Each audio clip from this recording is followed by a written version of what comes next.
Okay. And then as far as the racial concerns go, you've seen two other African American groups speak out about the ATF situation. One was Noble, which represents professional law enforcement agents who are African American, and they are supportive of Steve Dettelbach's nomination. They haven't spoken to the situation with Marvin Richardson, but they're supportive of his nomination. They want to see him confirmed.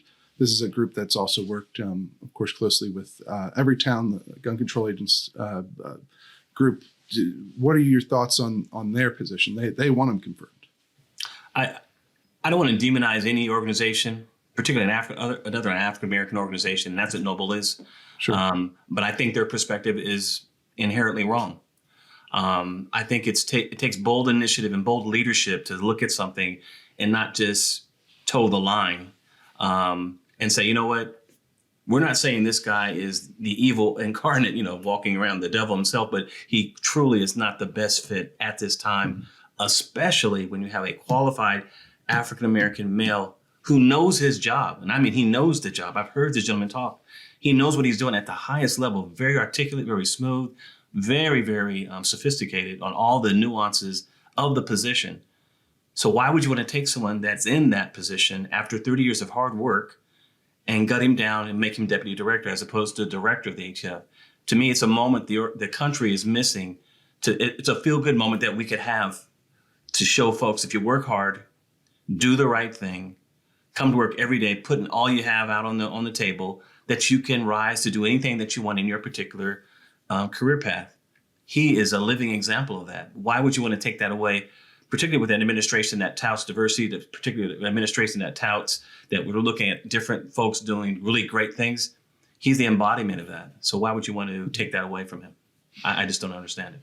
Okay. And so the other group that's spoken out as well is the Black Agents and Professionals Law Enforcement Association, which works directly with the ATF to help foster the careers of African-American agents. Now they've spoken out in support of Marvin Richardson after his demotion was announced. They didn't necessarily critique the move or the president or Steve Dettelbach's nomination or anything along those lines, but they did speak out. And here's a direct quote from them.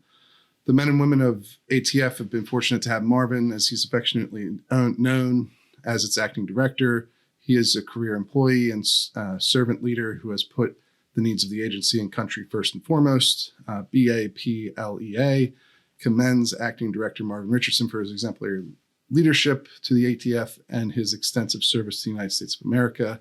They were sort of voicing their continuing support for him. And so it seemed to be, obviously people can interpret it.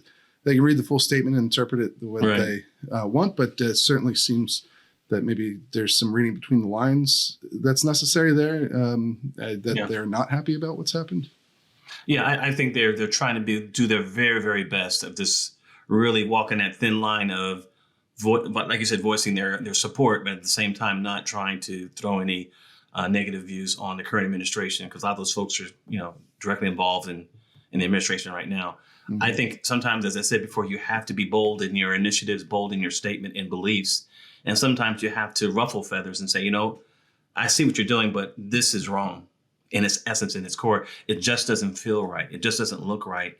When you have somebody that's put in that kind of work, that kind of effort, I think the administration, being the ATF administration, would be better served in terms of continuity, in terms of rank and file morale, in terms of the organization being viewed as a fair place to work for everybody, that everyone has a chance to rise to the highest level if you were to keep him in place, as opposed to removing him without any real cause, or demoting him rather.